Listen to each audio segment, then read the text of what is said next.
నెలల తరబడి ఎన్ని మందులు వాడినా మీ మోకాల నొప్పులు తగ్గట్లేదా? ప్రాణ పెయిన్ క్లినిక్ లో అత్యాధునిక చికిత్స. అచ్యుతాపురంలోని ఫార్మా కంపెనీలో జరిగిన ప్రమాదం చాలా బాధాకరమని డిప్యూటీ సీఎం పవన్ కళ్యాణ్ అన్నారు. ఈ ప్రమాదం వెనుక సంస్థ యాజమాన్యం నిర్లక్ష్యం ఉన్నట్టుగా తెలుస్తోందని చెప్పారు. పరిశ్రమలో సేఫ్టీ ఆడిట్ నిర్వహించారని గతంలో చాలాసార్లు చెప్పామని అన్నారు. ప్రజలు కార్మికుల భద్రత కోసం సేఫ్టీ ఆడిట్ చేయించాలని చెప్పారు. కాలుష్య నియంత్రణ శాఖ తన పరిధిలో ఉందని, భద్రత వేరే శాఖ కిందకు వస్తుందని అన్నారు.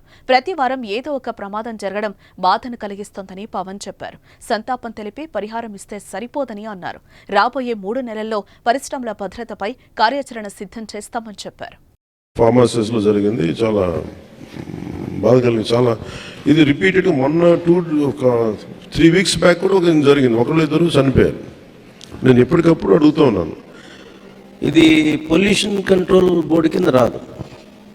అంటే ఎన్ని ప్రమాదాలు మీ అందరికీ తెలిసిందే. పొల్యూషన్ అంటే పొల్యూషన్ ఎమిషన్స్ ఉన్నాయా లేదా చెక్ చేయడమే తప్ప, ప్రమాణాలు చెక్ చేయడం తప్ప, ఈ సేఫ్టీ నామ్స్ కానీ ఇవన్నీ ఈ మనకి director of factories, labour, fire department, అలాగే కేంద్ర ప్రభుత్వ ఆధ్వర్యంలో ఉండే petrol and explosive safety organisation పర్యవేక్షిస్తాయి.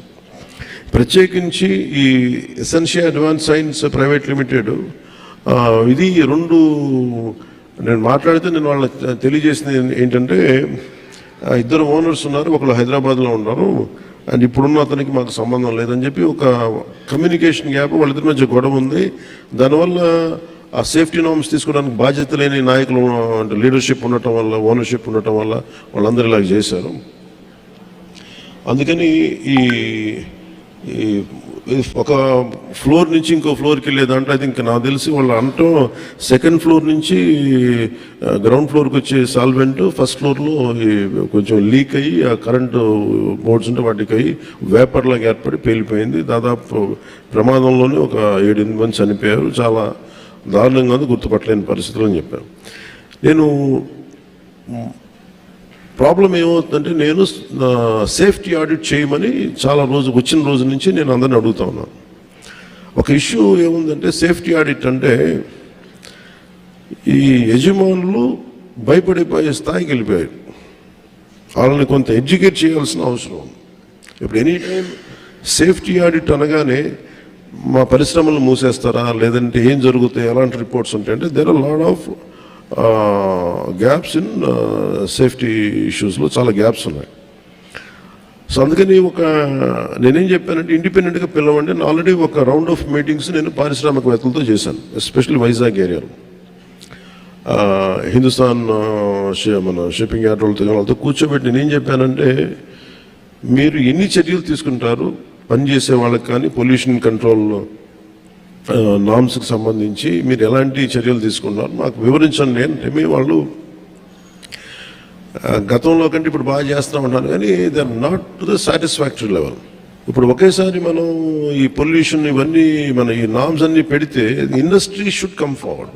అంటే ఇది నేను ప్రత్యేకించి చాలా రోజుల నుంచి నేను కోరుకుంటా ఉన్నాను. నేను ప్రత్యేకించి మరీ చెప్తున్నాను. ఇప్పుడు అంటే నేను ఎందుకు కొంత ఒక అడుగు ముందుకేయడానికి నేను ఎందుకు సంకోచిస్తున్నానంటే, ఒకసారి అది ప్రభుత్వానికి ఇబ్బందిగా ఉండకూడదు. కాబట్టి నా ఉద్దేశం సేఫ్టీ ఆడిట్, జనాల ప్రాణాలు పోకూడదు, కార్మికుల ప్రాణాలు పోకూడదు అనుకునే పరిస్థితిలో ఉంటాను నేను ఎప్పుడు. అలాంటిది మళ్ళీ ఇది ఇలాంటి సేఫ్టీ ఆడిట్ చేస్తే ఉన్న పరిశ్రమలు వెళ్ళిపోతాయి అని చెప్పి ఒక వదంతి ఉంది. అది కొంచెం మాట్లాడతారు నాతోటి, మీరు ఇలా చేస్తే పరిశ్రమలు వెళ్ళిపోతాయి, పరిశ్రమలకి అనుకూలమైన వాతావరణం ఉండదు అంటే. నా ఉద్దేశం ఏంటంటే, అది కనీస భద్రత అనేది పరిశ్రమలు ఇవ్వాల్సింది కదా.